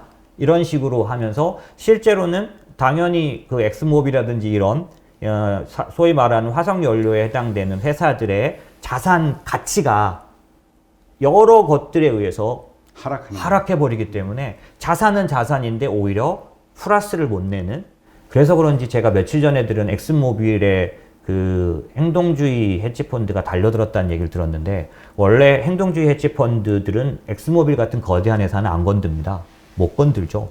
덩치가 너무 크니까. 네네, 그건 할 수 없는 구조로 돼 있거든요. 근데 그걸 했다는 얘기 들으면서 아마도 이런 흐름이 아닐까. 왜냐하면 자산 자체가 이제 좌초자산화 되고 있기 때문에 이제 공격할 만하다고 생각했는지 모르겠습니다. 어쨌든 이런 흐름들이 한꺼번에 나타나고 규모로 보면은 이게 뭐냐면 이 그 파리 기후협약 이런 것들이 가지고 있는 게 뭐냐면 지구의 온도를 1.5도로 억제하려고 하느냐 아니면 2도로 억제하려고 하느냐 이런 건데 만약에 지구의 온도를 1.5도로 억제하는 목표를 가져가면 전 세계에서 좌초자산으로 평가돼서 손실로 평가되는 금액이 8,900억 달러예요. 그러니까 이거는 1,100조가 넘어가는 거죠. 그러니까 1도시, 1.5도시를 낮추기 위해서는 그만큼의 탄소를 배출하는 시설들이 폐쇄가 돼야 된다. 그렇죠. 그 네. 액수가 이제 이렇게. 네, 맞습니다. 뿐만 아니라 앞에는 뭐냐면 탄소 배출량을 자기가 사업을 영위하려면 어떻게 되냐면 탄소 배출권을 사서 자기가 지금 내뿜고 있는 탄소 관련된 어떤 그런 것들을 커버해야 합니다. 세금처럼 사야 되는 거죠. 그 탄소 배출권을 사서 커버할 수밖에 없는 회사들 대표적인 게 자동차 기업들입니다. 그렇죠. 예, 그래서 얼마 전에 자동차 애널리스트 한 분이 말씀하신 거 들으면서 제가 굉장히 설득력 있다 말씀을 드렸는데 현대차하고 폭스바겐을 비교하는 거였었어요. 그게 뭐냐면 폭스바겐은 현대차보다 훨씬 더 전기차 실제로 말하는 그런 어떤 지금 전기차라고 말하는 것들 판매라든지 아니면 굉장히 그 밀리언셀러 모델들도 많이 팔아서 굉장히 좋은 매출을 내고 있는데 좀 전에 말씀드린 탄소 배출량에 의한 탄소 배출권 구매를 통해서 나가는 마이너스 금액 이게 너무 커서 현대차는 그 모든 조사대로 보니까 마이너스 아니더라고요. 여러 가지 전기차 관련된 플러스 요인을 가점을 받아가지고 그렇게 하니까 4배를 장사를 했는데도 이익이 같아질 수 있는. 그게 무슨 말이냐면 저 탄소 배출권은 무서운 게 뭐냐면 자기가 낸 영업이익률을 까먹는 겁니다. 탄소 배출권에다 돈을 들여버려야 되겠어. 그러니까 또 하나의 세금이 생겨버리는 맞습니다. 거잖아요. 네네. 높은 세금을. 맞습니다. 유럽이 지금 준비하고 있는 게 뭐냐면 탄소 국경세. 그러니까 좀 제가 설명드리려는 RE100하고 같이 설명드리면 이해하시는데 RE100이 뭐냐면 리뉴어블 에너지 100이라는 건데 화학 연료를 사용하지 않고 신재생 에너지로만 100% 사용해서 만든 제품 그럼 우리는 그런 것만 하는 회사 이런 의미거든요. 그래서 얼마 전에 애플이 RE100을 선언하고 나서 뭐라고 했냐면 이제 우리 부품 회사들도 RE100을 요구할 거다. 그래서 한국에서는 지금 제일 먼저 SK그룹이 RE100을 선언했죠. 그래요? 네네. 왜냐하면 좀 전에 저희가 말씀 나눈 그대로 RE100을 빨리 가지 않으면 돈 팔아가지고 난 이익을 토해내야 되는 겁니다. 그렇죠. 그럼 이제 이익이 아닌 거죠. 아까 말씀드린 자동차 회사 중에 하나는 엄청난 매출을 자랑하는데 저 세금을 다 내고 나면 탄소 배출권 관련된 그 페널티를 내고 나면 이익이 엄청나게 감소하는 그러다 보니 이제 환경은 어떤 문제냐면 이제는 플러스 알파가 아니라 이제 아주 핵심적인 이 세상의 구조를 지금 산업의 구조를 바꾸고 있는 거죠. 아까 제가 좌초자산 같은 걸 말씀드린 것처럼 그러다 보니까 이런 거대한 그 메가 트렌드가 시작됐다면 저희는 그럼 여기에 투자를 할 때 어떻게 하면 될 거냐. 예, 그 부분은 사실 한 번이 아니라 2021년 내내 좀 굉장히 관심을 갖고 그렇죠. 고민해야 될 영역이죠. 이건 뭐 2021년만이 아니라 앞으로 모든 투자에 있어서 이걸 집중 그 핵심으로 놓고 봐야 되는 거 아닌가요? 그럴 것 같습니다. 제가 생각하기에는 에너지 패권이라는 게 굉장히 커다랗고 무거운 얘기인데 왜냐하면 사실은 현재 에너지 패권을 가진 건 원유였는데 그 원유 에너지 패권을 가진 쪽들이 전 세계 헤게모니를 끌어가고 있었을 만큼 결국 제가 보기에는 지금 이런 환경과 관련된 이런 신재생 에너지의 흐름은 미국, 중국, 유럽이 에너지 패권을 놓고 서로 경쟁하는 그런 거에 들어간 거고 여기에 아까 말씀드린 덤으로 일자리가 주어지기 때문에 아마도 이 신재생 에너지에 관련된 이 환경에 관련된 법은 더 강화될 거고 사실상 이쪽에서 최고 장애가 됐던 데가 중국인데 최고의 많은 이산화탄소 배출 나라이기도 하고 그런데 여기조차 얼마 전에 시진핑이 탄소 제로 선언을 하면서 50년까지. 네네 맞습니다. 그러면서 사실 현재 오늘 저는 뭐 신재생 에너지 관련돼서 중국 얘기를 드리진 않지만 이 클린 에너지 관련해서는 중국을 따로 떼서 투자해야 할 만큼 규모가 큽니다. 태양광 전 세계 1등, 예, 전기차 압도적으로 1위를 바라보고 있는 그렇기 때문에 사실은 이 신재생 에너지 투자 그 다음에 환경에 관련된 투자를 할 때 글로벌, 중국 이렇게 분리해야 될 정도로 네 그럴 정도의 규모라고 보시면 될 것 같고요. 이게 사실 그 좌초자산이니 그다음에 네. 신재생 에너지의 비율이 높아져야 된다더니 이런 이야기를 사실 저도 작년에 네. 작년 하반기에 몇 번 방송을 했었거든요. 아, 네. 그때 많은 사람들의 반응은 무슨 공상과학 같은 네, 얘기를 네, 네. 좌초자산 얘기하면 그러셨을 안 것 믿었거든요. 같습니다. 네, 그러셨을 근데 지금 요즘 보면 이게 아주 화두가 되고 있는 것 네, 같아요. 네. 그러니까 이게 현실화 된다는 거잖아요. 맞습니다. 그래서 벌써 저희 어제 나간 영상 제목도 그린 소환. 아, 네네 맞습니다. 네네. 그린 소환 이게 오히려 뭐 어떤 금융위기보다도 더 심각하고 더 파괴적인 거라고 얘기하잖아요. 네네네. 근데 말씀대로 좌초자산의 규모를 보면 우리가 그 무너지는 배에다가 투자하는 거면은 의미가 없죠. 예, 의미가 없는 거니까. 맞습니다. 그리고 포트폴리오 저희는 이제 투자자분들에게 말씀을 드리러 나온 거니까 투자자분들이 봤을 때 2021년 포트폴리오의 비중 같은 거를 볼 때 과연 지금 이제 말씀드리는 게 그냥 하나의 그냥 순식간에 어떤 그 화제를 그냥 얘기를 하는 거냐. 예전에 제가 한번 그런 말씀 드렸는데 2011년, 12년에도 OCI가 최고가를 치는 그때도 예. 이 이슈가 한번 한국을 강타했었고요. 근데 제가 말씀드린 건 그때는 테마주였다. 지금은 그 근거가 뭐냐 말씀드렸었잖아요. 그게 뭐냐면 태양광과 풍력은 이미 그리디 패리티라 그래서 보조금 없이도 경제적으로 이미 더 효율적인 투자 대상이 된 거죠. 네. 그러다 보니까 이제부터는 과거와 같은 그런 테마주의 개념이 아니라 정식 포트폴리오 안에 편입을 하셔야 될 것 같고 그 비중조차도 상당 부분 다른 것과 물론 비교를 하셔야 되겠지만 높아질 수 있는 그런 포텐셜 갖고 있다 이렇게 보시는 게 좋겠고요. 구체적인 투자 수단으로 지금 제가 제시 신재생 에너지 관련된 ETF를 지금 현재 이제 나와 있는 5가지를 제시해 드렸어요. 근데 이거 어떻게 사용하는 거냐면 이것들을 제가 다 추천하는 건 아니고요. 여러분들이 신재생 에너지 환경 관련된 투자의 포인트들을 각각 갖고 계셔야 되는 거죠.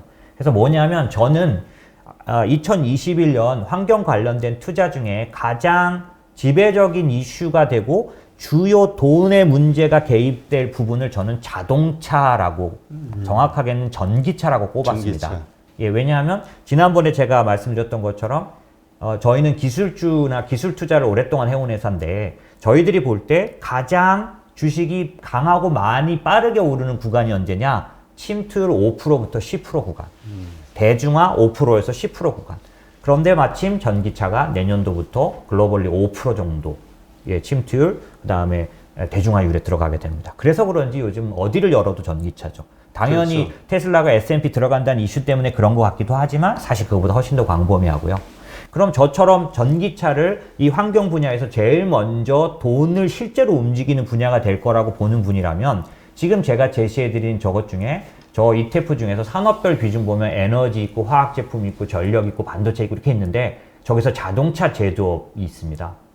그러면 이 ETF들 중에서 자동차, 전기차에 제일 많이 투자한 데는 어디냐? 저는 그거부터 일단 딱. 그게 이제 전기차는 결국 테슬라겠네요. 그쵸. 근데 테슬라에 많이 투자한 비중이 있는 ETF. 네, 그렇기도 하고 테슬라는 3, 4%밖에 없지만 나머지 전기차 부분들도 상당히 여러 개의 밸류체인이 있기 때문에 그걸 합쳐서 저 중에 한 군데는 10% 이상 전기차에 투자되어 있습니다. 13% 정도. 그러니까 이제 제가 이 표를 사용하는 방법 알려드리는 거예요. 여러분의 시각이 다르시니까 저는 전기차를 보고 먼저 자동차 제조업 쪽에 이걸 먼저 보게 이렇게 들어가서 비중을 보는 거고요.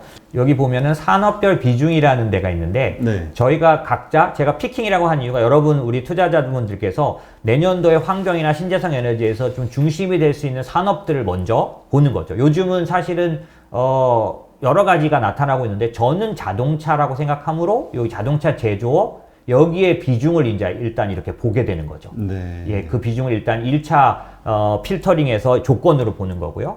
두 번째는 저는 뭘 보냐면 아까도 인프라 투자 때도 말씀드렸지만 현재 바이든이 선언한 5년 동안 2조라는 것들이 실제 제가 태양광하고 풍력이나 이런 것들이 어느 정도 그 달성을 하려면 어느 정도를 투자를 해야 되고 어느 정도가 성장해야 되나 봤더니 미국 같은 경우에는 막 4배씩 성장해야 되는 거예요. 한 해에. 그러다 보니까 제가 생각하기엔 저의 또 하나 포인트는 바이 아메리카입니다. 그러면 여기 밑에 보시면 국가별 비중이 있지 않습니까? 네. 그 국가별 비중에 저 같은 사람은 미국을 주로 투자한 데를 찾겠죠. 네. 그러면 여기 71%짜리가 있고 72%짜리가 있는 거죠. 그러니까 저는 쟤를 고를 때 전기차 비중이 높으면서 미국만 투자하는 이런 식으로 저는 접합점을 찾는 거죠. 그런가 하면 중국 비중을 보는 분도 계시겠고요. 저는 이제 중국은 따로 오히려 빼서 중국의 ETF는 저희 그 미래셋이 인수한 회사 글로벌엑스라는 회사가 중국의 신재생 에너지나 전기차 관련된 ETF들을 많이 내놨습니다. 그쪽을 따로 빼서 투자하셔도 될 만큼. 중국은 전형적으로 정책 위기가 있기 때문에 인덱스 투자하시면 안 되는 나라입니다.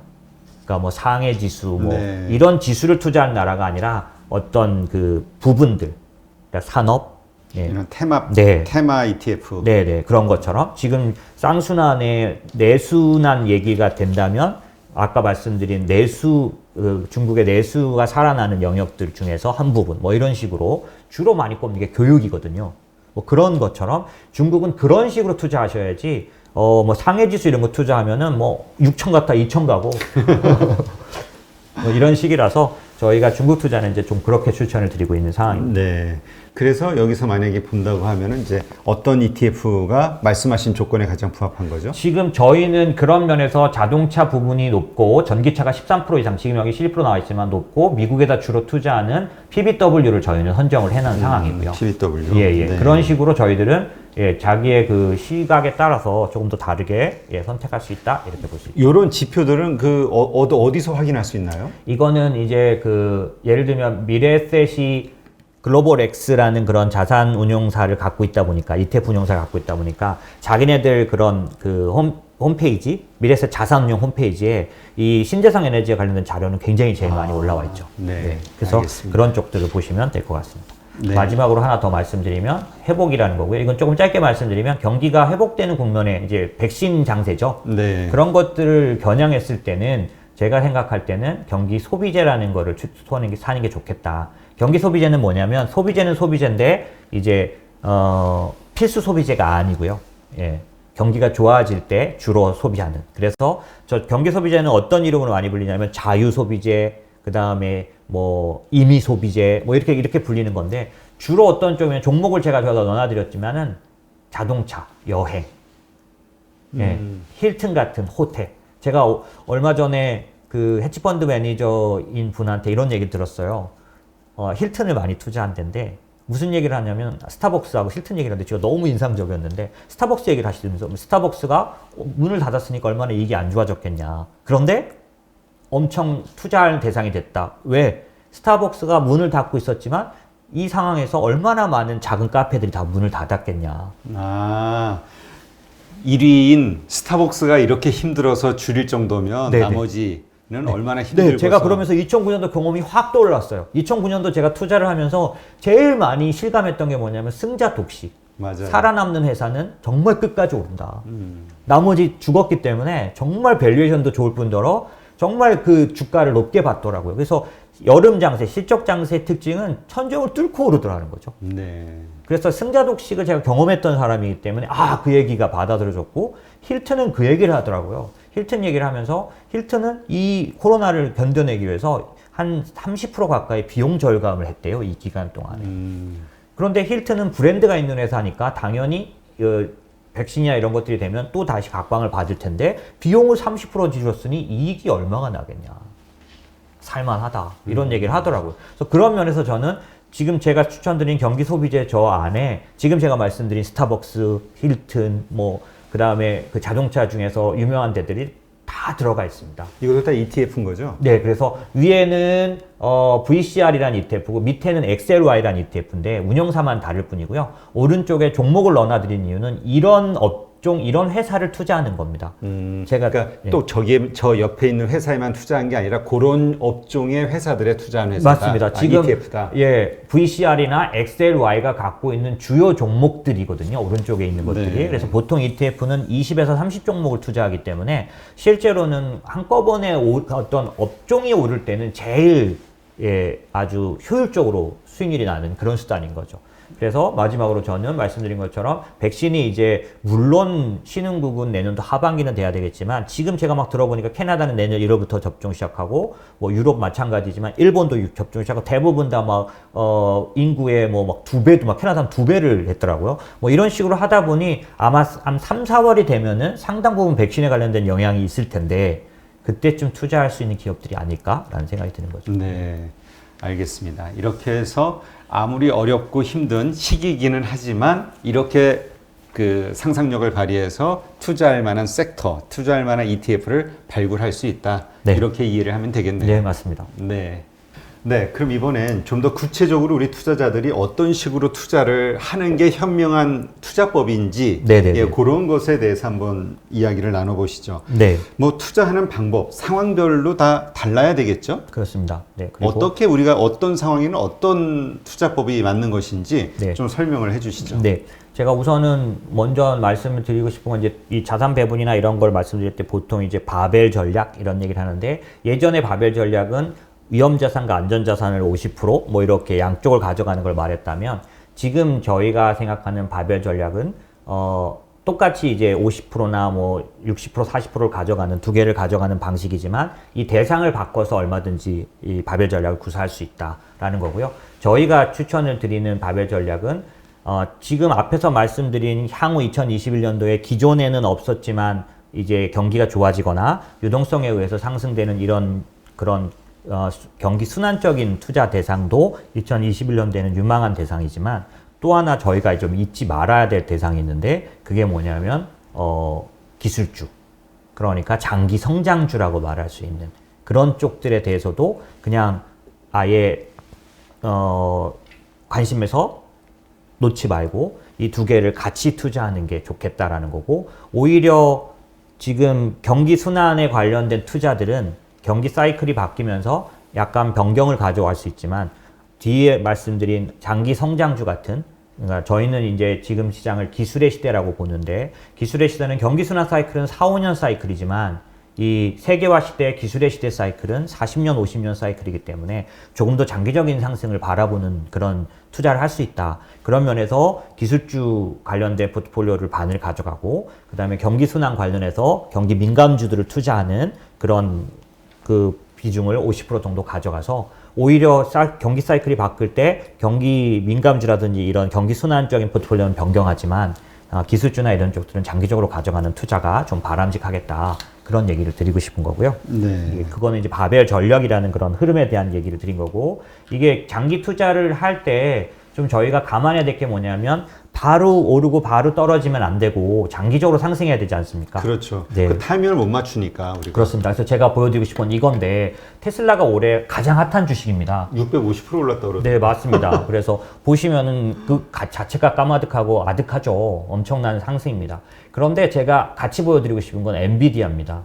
엔비디아는 사실 만약에 2016년도 기준으로 보면은 1600% 오른 거죠. 16배. 네, 그리고 올해만으로도 사실 엔비디아 지금 600에서 1600이 거의 쟤는 1000% 가까이 또 오른 상승을 했습니다. 그러니까 우리는 이슈가 된 테슬라를 알고 있지만 저는 엔비디아는 왜 넣어놨냐면 장기 투자가 가능하다는 겁니다. 네. 보시면 2016년도부터 지금까지 14년 동안 투자했어도 전혀 투자 수익률에서 손색이 없을 정도, 테슬라의 그 이상 가는 그런 그 수익률을 줄 수 있었기 때문에 실제로 저기를 계속 그냥 들고 가기가 어려웠던 구간은 여기 보시면은 2019년도에 요 정도 구간이라면 좀 너무 힘든 구간이었을 것 같아요. 그러네요. 많이 떨어졌네요. 네네. 그렇지만 이 구간 같은 경우는 힘들 게 없었을 거고요. 그 다음에 이 2019년도부터 요런 구간도 사실상 코로나 때 요거밖에 안 떨어졌었으니까 실제로는 그렇게 힘든 주식은 좀 아니었다. 그래서 저희가 당장 시장이 바뀌고 나면 2021년도에는 경기 민감이라든지 백신 관련된 주식들 얘기가 많이 나올 건데 이 장기 성장주를 놓지 않기 위해서는 알고 계셔야 될 게 있는데 뭐냐면 이런 것들입니다. 과거의 기술주 상승과는 비교할 수 없을 만큼 대형 그 메가 캡에 해당되는 기업들이 한꺼번에 나타나고 있는 아주 특이한 모습이라는 거죠. 과거의 IT 버블 때조차도 보시면 IBM이나 인텔 정도가 600%, 1000% 정도였는데 지금 이번에는 애플은 3000, 엔비디아 1800, 구글 1200, 테슬라 700 이런 식으로 저렇게 집중적으로 성장주들이 그 수익률이 몇 년간에 걸쳐 폭발적으로 나오는 게 한꺼번에 나타났던 시기는 사실 없었다. 네. 저건 사실 좀 길게 보여드리지 못했는데 1920년대에 있었습니다. 근데 사실 저희는 기술의 시대를 말하는 사람들은 20년부터 70년까지를 전형적인 기술의 시대로 보거든요. 그 당시에 막 전기증 뭐 이런 것들이 발명돼서 그게 실제 사람들에게 대중화되는 시기였기 때문에 지금의 시기하고 거의 흡사하다. 그렇기 때문에 저런 강력한 상승, 빅사이클을 결코 포기할 수 없다. 그런 면에서는 바벨 전략이라고 해서 50% 정도는 장기적으로 장기 성장주를 가져가면서 특별한 일이 아니면 보유해가는 이런 전략을 좀 추천드릴 수 있다. 그게 바벨 전략이라고 하는 건가요? 네, 맞습니다. 내가 가지고 있는 자본의 50% 정도는 장기 투자에 묶어두는 거. 네, 맞습니다. 네, 그래서 나머지는 뭐 단타를 하든 뭐 ETF를 하든. 네, 맞습니다. 그러니까 변하는 사이클에 따라서 그 자산 배분을 계속 바꿔갈 수 있지만은 한쪽 같은 경우에는 이 바벨 전략이라는 건 양쪽이 다른 거를 한다는 뜻이기도 한데 이 비율을 조정해 나가거나 이럴 때 50대 50을 할 경우 지금 말씀하시는 장기 보유를 해 나가면서 예, 이 계속해서 추가 수익률을 추구할 수 있는 그런 방법이라서 제가 보기에는 요즘 옆으로 좀 새는 얘기긴 한데 제가 요즘 투자자분들을 보면서 많이 느끼는 건 뭐냐면 너무 주변이 잘 되다 보니까 다들 조급하세요. 그러니까 남들 아니 왜냐면 남들 뭐 10배 벌었네, 3배 벌었네 이 얘기가 귀에 들어오니까. 네, 맞습니다. 사실 나는 10% 20%인데. 네, 맞습니다. 근데 이제 사실 제가 주식시장이랑 이쪽에 오래 있었으니까 사람들은 희한하게 자기가 투자한 것 중에 되게 잘 된 거, 최고 잘 된 것만 말하거든요. 그렇기 때문에 남의 얘기를 들으면 그 사람의 최고 수익률만 듣게 되니까 이게 계속 내 기준을 높여놓게 돼서 계속 마음이 나는 뭐 하고 있나 이런 생각이 드시거든요. 근데 제가 이 얘기 왜 드리냐면 앞으로 1년, 2년 좋은 장이 수익 낼 수 있는 장이 있습니다. 제가 보기에는. 그러니 너무 조급하고 이게 정말 이 좋은 장에서 수익 내면서 가고 있는데 자꾸 사실은 불행해요. 조급하니까. 들 벌어서. 네. 그래서 그 상대적인 그 불행감을 좀 이참에 좀 잘 이렇게 관리하셔서 2021년, 22년 이렇게 좋은 장에서 수익을 내실 때는 마음도 행복하고 수익도 내시고 이렇게 하셨으면 좋겠는데 그런 방법 중에 하나가 뭐냐면 크게 흔들리지 않고 좀 장기 보유할 수 있는 대상들을 갖고 가는 그런 방법도 좀 좋은 방법이라고 생각이 듭니다. 근데 지금 저렇게 애플이라든가 뭐 엔비디아라든가 지금 엄청나게 올랐잖아요. 네네네.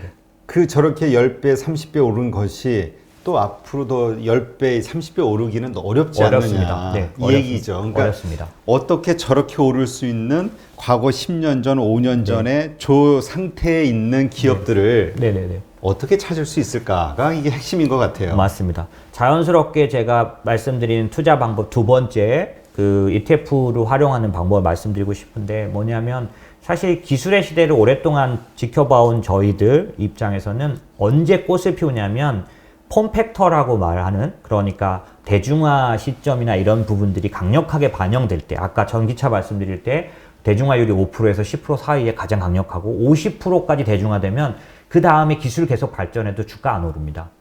그래서 이때는 나와야 되는 거죠. 그런 관리들이 기술주에도 필요한데 그러면 일찍부터 저런 주가들을 관리하는 그런 방법은 어떤 게 있겠냐 사는 방법은 저는 이제 구체적인 방법은 이런 방법을 추천드립니다. 여러분이 아까 경기 민감주나 지금 사이클에 맞는 투자를 하시는 것 말고 나머지 한쪽을 투자하실 때 이 장기주 하실 때 어떤 것들이 있냐면 요걸 사례를 한번 들어드릴게요.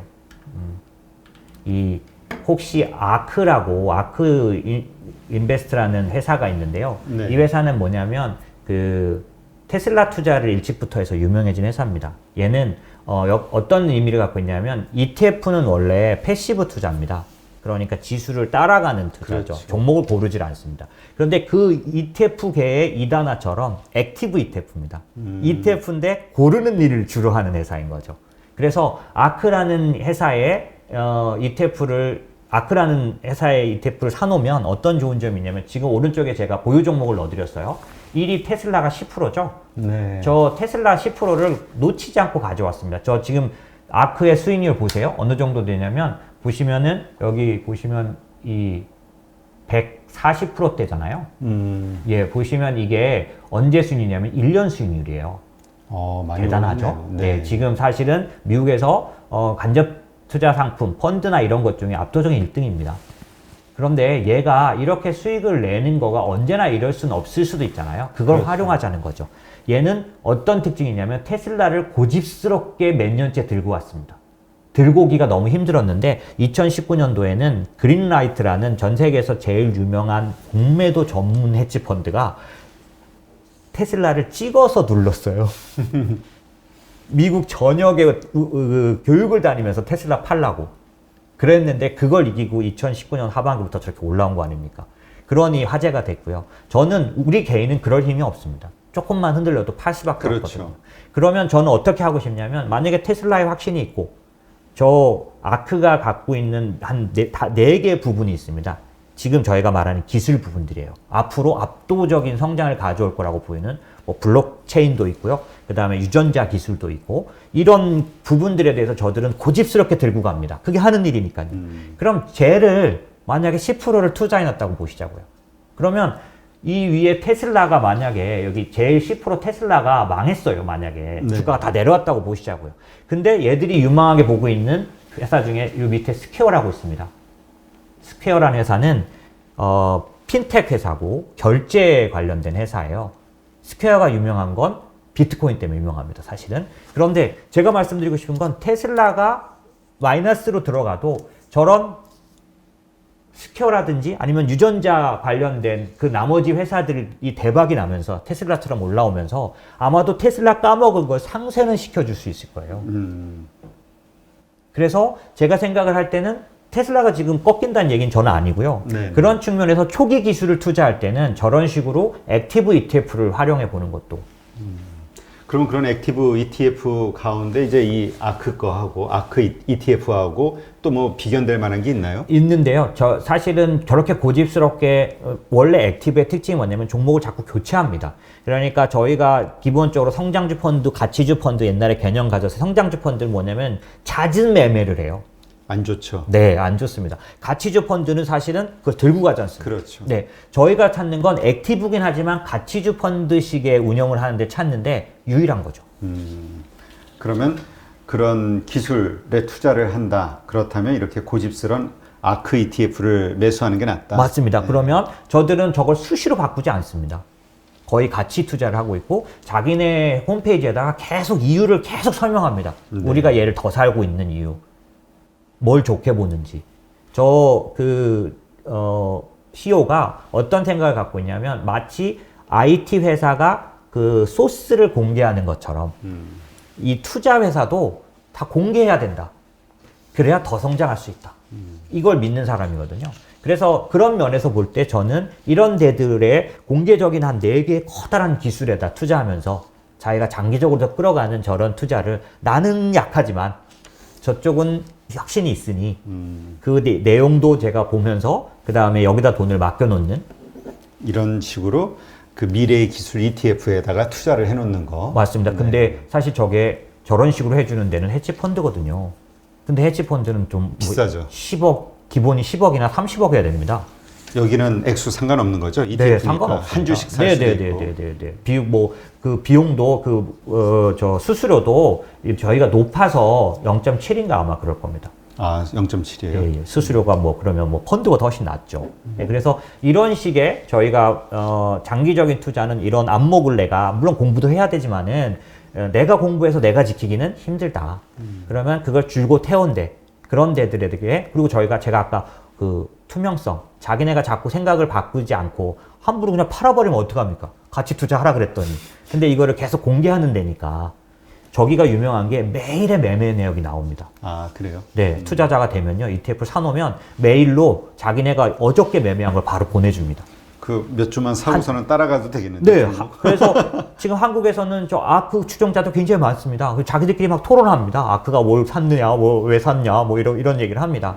그럴 정도로 제가 이제 방법을 하나 제시해 드린 건 기술주를 막연하게 이미 많이 오른 것들은 못 들어가겠고 사기는 하고는 싶고 이러실 때는 이런 쪽들을 하시면 같이 확신을 가지면서 가실 수 있다라는 방법 하나 말씀드리고 싶고요. 네. 마지막으로는 지금 2021년 장세를 생각하면서 제가 그 투자 방법 중에서 중소형주 투자를 좀 추천드리고 싶다라는 네. 생각을 가졌는데 그럼 간단하게 말씀드리겠습니다. 현재는 아주 강력한 중소형주 장세가 예정되고 이미 시작된 걸로 보여집니다. 지금 차트 한번 봐주시면요.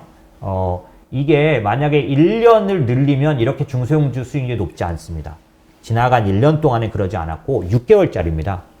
한 6개월만 보면 이 맨 위에 있는 106% 있지 않습니까? 네. 6개월 수익률이 106%고 이 밑에 게 뭐가 있냐면 이 연두색이 다우존스 지수, 그 다음에 요 짙은 하늘색 요게 S&P 지수입니다. S&P 500. 잘 안 올랐네요, 두 개는. 네, 거의 비슷하죠. 근데 65%인데 얘가 106%니까 2배 낮지 않습니까? 저게 러셀 지수인가요? 네, 이 지금 짙은 보라색 얘가 러셀 지수보다 조금 더 스몰캡 얘들은. 아, 스몰캡인데 밸류, 가치주만 투자하는 겁니다. 그 밑에 게 러셀입니다. 대형 지수이면서 대형이란 말은 숫자가 많은 거죠. 2000이니까요. 러셀 2000 종목. 그렇죠. 네, 그런데도 불구하고 92%가 난 거죠. 제가 왜 이 얘기를 지금 러셀이 많이 났다고 해서 말씀드리는 게 아니고요. 제가 지금 장세가 2016년, 17년 장세와 비슷하고 그 이전 번에도 마찬가지인데 저는 지금 경기 순환적 사이클로 봤을 때 그러니까 유동성으로 오르는 금융 장세에서 실적 장세로 가는 딱 중간이라고 보고 있거든요. 실적 장세의 특징은요. 세 가지가 강하게 상승합니다. 원자재, 이머징, 중소형주. 딱 실적 장세에만 투자할 수 있는. 중소형주는 함부로 투자하시면 안 됩니다. 왜냐하면 유동성 장세에서는 부도가 날 수 있기 때문에 절대로 못 오릅니다. 그리고 위험합니다. 실제 부도가 납니다. 왜? 힘이 약하니까. 네, 긴축이 왔을 때 그런 쇼크가 왔을 때 견디지 못하는 거죠. 좋은 회사들도요. 그러니까 봄에는 투자하시면 안 돼요. 지금처럼 여름을 앞두고 있을 때, 여름일 때는 중소형주 투자 가능하고요. 전에도 말씀드렸다시피 신흥국 아무 때나 투자하시면 안 됩니다. 예, 그리고 원자재 너무 변동폭이 크기 때문에 정말 경기가 좋아지는 여름에만 하셔야 되는 거죠. 이 세 가지 중에 지금 중소형주가 있어서 저는 추천을 드릴 수 있는 거고 이미 조짐은 나타나고 있다. 그럼 그 중소형주, 근데 사실 우리가 개별 종목으로 가다 보면은 이게 어렵잖아요. 그렇습니다. 저 2,000개, 러셀 2,000개에서 뭘 투자해야 될지 아니면 그렇죠. 그보다 더 작은 네. 스몰캡에서 뭘 선택해야 될지 모르는 거잖아요. 맞습니다. 네. 그런 면에서 중소형주를 투자하는 좋은 방법은 그러니까 한 종목을 하시기보다는 지금 말씀드린 것처럼 묶음으로 투자하는 ETF 투자가 좋으신데 러셀 2000을 사시기보다는 제가 아까 말씀드린 것처럼 렌즈를 중소형주 렌즈로 다 사용하시면 좋습니다. 아까 제가 우리 그 밑에 조건들 나오는 거. 네네 환경에서 고를 때도 어떤 구별이 있었냐면 제가 전기차 그 다음에 미국 이게 포인트였는데 하나가 더 있었습니다. 그게 뭐냐면 동일 가중 방식. 그건 어떤 방식? 그건 뭐냐면 ETF가 30종목을 고르는데 보통 20에서 30개를 갖고 있는데 시가총액 가중 방식이 있고 동일 가중 방식이 있습니다. 시가총액 가중 방식이란 건 뭐냐면 그 안에 커다란 지금 주가가 많이 오른 종목들 4-5개가 많이 차지해서 한 20% 차지해버리면 나머지 80%를 그 차지하는 나머지 종목들의 비중도 굉장히 작아지고 개수도 아주 적게 들어갑니다. 이 앞에가 많이 차지해버렸으니까요. 그렇죠. 동일 가중이란 건 뭐냐면 30종목을 고르되 한 종목이 3%가 넘지 않게 합니다. 다 똑같은 비중으로. 네, 맞습니다. 그러면 중소형주를 끌어안게 되죠. 특정한 게 아니라. 네. 지금 제가 아까 말씀드렸던 그 세 가지 조건으로 고른 ETF가 다른 것보다 압도적으로 요즘 좋은 이유는 그 안에 있는 중소형주들이 뭐 하루에 엄청나게 오르는 날들이 계속 나타나고 있는 거죠. 이게 그 회사의 가치도 있지만 아까 제가 여러 가지 코어 밸류가 합쳐진 거 아닙니까? 고용, 그 다음에 환경, 그 다음에 중소형주. 이 세 개가 같이 만나면서 엄청난 시너지를 내고 있는 거죠. 이 투자를 개별로 하기는 너무너무 어렵다. 그럼 이 동일 가중 방식으로 편성되어 있는 그 ETF는 우리가 어떻게 알 수가 있는 그러면 거죠? 보통 아까 제가 ETF 어떤 군을 투자할 때 2개, 3개씩 소개를 드렸지 않습니까? 이 3개가 어떤 건 시가총액 방식이고 어떤 건 동일 가중 방식입니다. 그러니까 굳이 앞으로 어떤 대상을 찾으실 때 종목수가 상당히 많이 들어갈 수 있는 동일 가중 방식인 거는 그 ETF 설명 안에 들어가 있기 때문에 얘는 종목을 시가총액 방식으로 취했다 아니면 동일 가중으로 방식으로 취했다가 그 홈페이지에 다 있거든요. 그 홈페이지를 보고 내가 아까 이제 취하는 방식은 제가 말씀드린 것처럼 3개를 아예 늘어놓으세요. 구글 가셔서 예를 들면 신재생 에너지 한 칸 띄고 ETF 이렇게 딱 치시면 제가 아까 이렇게 보여드렸던 ETF 쭉 나오는데 얘를 그렇게 쭉 늘어놓고 다 비교를 해줍니다. ETF.com이라는 사이트가 있어서 거기서 제가 말씀드린 포인트별로 딱딱 골라내는 거죠. 그 포인트 중에 시가총액 방식이냐 동일가중 방식이냐만 고르시면 됩니다. 근데 이 포인트를 잊지 마시라는 거죠. 네, 그렇군요.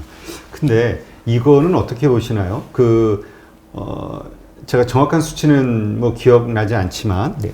예를 들어서 그 플랫폼 기업들의 이익률이 네네. 뭐 17%, 18% 네, 투자했습니다. 네. 올라갔다 네, 이런 맞습니다. 얘기가 있잖아요. 근데 네, 러셀 같은 네, 여기에 네. 포함되어 있는 중소형주들의 이익률은 7, 8%가 오히려 빠졌다. 맞습니다. 네. 그러니까 이 얘기는 아까 승자 독신 얘기하셨듯이 플랫폼 기업들이 그 작은 기업들의 이익을 다 가져가고 있는 거잖아요. 맞습니다. 그런 상황임에도 불구하고 이런 중소형주가 네네네. 투자의 매력도가 있는 건가요? 있는데 지금 제가 그래서 러셀 2000을 추천드리지 않는 건 그런 거죠. 리스크 그런 부분들이 있음에도 저렇게 2배가 오를 정도로 지금 중소형주들 하나가 오를 때 한 놈이 되게 크게 오르고 있다는 뜻이죠. 하지만 저 안에는 대표님이 말씀하신 리스크가 있기 때문에 저는 러셀 2000을 투자하라는 말을 하지 않는 거죠. 말씀하신 대로 승자 독식에 의해서 패자가 될 기업들도 들어가 있고 많이 있을 것 제가 같아요. 조사해 보니까 20%가 적자 상태입니다. 아, 러셀 2000 가운데. 예. 그래서 저 지수를 그대로 투자하는 건 저는 추천하지 않습니다. 그러면 그 ETF에 담겨져 있는 기업이 30개 뭐 이런 기업들이 어떻게 러셀 2000에 포함되어 있는지 그렇지 않은지를 어떻게 알 수가 있죠? 사실은 다 비교하는 것들이 미국은 ETF 자료 굉장히 잘 돼 있어서 아까 말씀드린 etf.com에 들어가면 그 비교가 돼 있고요. 제가 말씀드린 건 뭐냐면 어떤 분야 산업으로 좁혀 놓으면 그 산업 자체가 캐파가 커지는. 그러니까 우리가 그냥 단지 중소형주 이게 투자하는 게 아니니까 예, 그러면 안 되는 거죠. 먼저 테마가 정해지고 네네네. 그 테마 가운데서 중소형주 편입 비중이 높은 네, 맞습니다. ETF로 선택을 하면 되니까 맞습니다. 그래서 그런 것 가운데는 뭐가 있을까요? 지금 제가 말씀드린 것처럼 세 개의 그 키워드가 다 만나는 게 아까 제가 고용, 아까 미리 얘기해 예. 주셨던 것이 다 여기에 포함되는 네, 거고요. 고용, 환경, 중소형주가 같이 있는 게 아까 그 환경 관련된 ETF들 5개 늘어놓고 제가 찾는 방법 알려드렸잖아요. 거기에서 그 세 가지가 딱딱 들어가 있는 걸 찾은 게 저희가 추천했던 그런 거죠. 그랬더니 지금 벌써 몇 달 사이에서도 이 수익률 아웃퍼폼이 꽤 높습니다. 네, 그렇군요. 이렇게 해서 우리가 어떻게 이 많이 올랐다, 버블 아니냐라는 논란이 있는 이 상황 하에서도 현명하게 그 수익을 올릴 수 있는 투자법으로 네, 그게 이해할 가장- 수 있으면 되겠네요. 네, 세 가지 네, 방법이시고. 맞습니다. 네. 네, 그렇게 해서 하여튼 뭐 개인들이 요새 뭐 점점 스마트해져 가고 있으니까. 근데 이거는 이제 아무래도 미국 시장에 대한 이야기겠죠. 맞습니다. 예. 네네. 한국도 사실은 이런 여름 장세 왔을 때 코스닥이 아주 코스피보다 아웃퍼폼합니다. 특징은 나타나는 거죠. 하지만 똑같이 대표님이 우려하셨던 사항, 저도 우려하는 코스닥 안에는 이제 뒤로 가는 기업들이 들어갈 수 있다. 그러니까 이게 끝나고 나면은 뭐 코스피 쪽의 어떤 대표 기업들은 네. 성장할 수 있겠지만 그렇죠. 그렇지 않은 힘이 약한 기업들은 코로나 이후 오히려 좀 무너지는 그런 일들이 있을 것 같다는 생각이 네, 들어요. 맞습니다. ETF는 그런 면에서 좋은 점이 뭐가냐면 이 시가총액 높아지는 것들로 교체를 계속 하는데요. 인덱스이기 때문에. 그래서 일정 부분 중소형주는 아까 제가 말씀드린 여름 장세 기간에만 보유하는 걸로 보통 생각을 하니까 그런 관리들이 반드시 필요하고요. 무조건 장기 투자할 수 있다. 이렇게는 볼 수 없다. 이렇게 보시면 될 것 같습니다. 그러면 우리가 이제 어떻게 투자하는지는 알았고요. 저거 말씀하신 소개해 주신 그런 ETF에 투자해야 된다라는 생각은 이제 들었습니다. 네. 근데 언제 투자하느냐? 네, 네. 그러니까 조금 더 기다리면 좀 조정이 있을 것이냐? 그 조정이 있을 때 들어가야 되냐? 아니면 지금 바로 들어가야 되냐? 이 네. 문제거든요. 제가 그냥 갖고 있는 의견만 가지면 지금부터 12월 말까지, 그다음에 1월 초까지는 소강 상태입니다. 특별한 이슈 없이. 제가 보기엔 1월 달에 좋은 상황을 이미 땡겨서 올랐어요. 그래서 시장이 웬만한 악재에 반응 안 하고 오히려 올랐는데 이거는 땡겨서 오른 거기 때문에 여차하면 조금씩 조정을 할 수 있지만 아까도 말씀드린 것처럼 지금 조정은 이후에 있는 아주 좋은 환경들 때문에 그렇게 크게 보이지는 않습니다. 더군다나 말씀드린 것처럼 투자할 데가 없어요. 기관 투자자들도. 그런 것들 때문에 제가 보기엔 큰 조정은 안 나타날 것 같아서 오히려 제 생각에는 지금 12월 지금부터 1월 초까지 있는 소강 상태 속에서 사시는 게 좋을 것 같고요. 이후에 보다는. 그 다음에 제가 또 하나 강력하게 추천드리는 거, 부담스러운 주식에 들어가실 때는, 부담스러운 대상에 들어가실 때는 고민하다가 안 하지 마시고, 고민하다 날짜 미루지 마시고 분할 매수하십시오. 그냥 이번 달에 한 4분의 1 사고, 다음 달에 4분의 1 사고. 그게 수익률만 보면 마음에 안 차실 겁니다. 한 번에 사야 잘 되니까요. 그렇죠. 하지만 안전하고 나중까지 계속 오른다면 꽤 좋은 수익률도 보장합니다. 그러니까 망설이다가 버리지 마시고, 망설이다가 시간만 보내지 마시고 지금부터 그냥 기계적으로 매달 산다, 주마다 산다, 2주마다 산다 딱 정해서 있는 돈 딱 잘라서 사시면 전 좋을 것 같습니다. 네, 알겠습니다. 오늘 이렇게 해서 전반적인 글로벌리 그 경제 환경, 그 다음에 우리가 어떻게 투자를 현명하게 할 수 있을지에 대한 구체적인 방법들에 대해서 한번 살펴봤는데요. 좋은 인사이트를 알려주신 장재창 대표님께 감사드립니다. 고맙습니다. 고맙습니다. 감사합니다.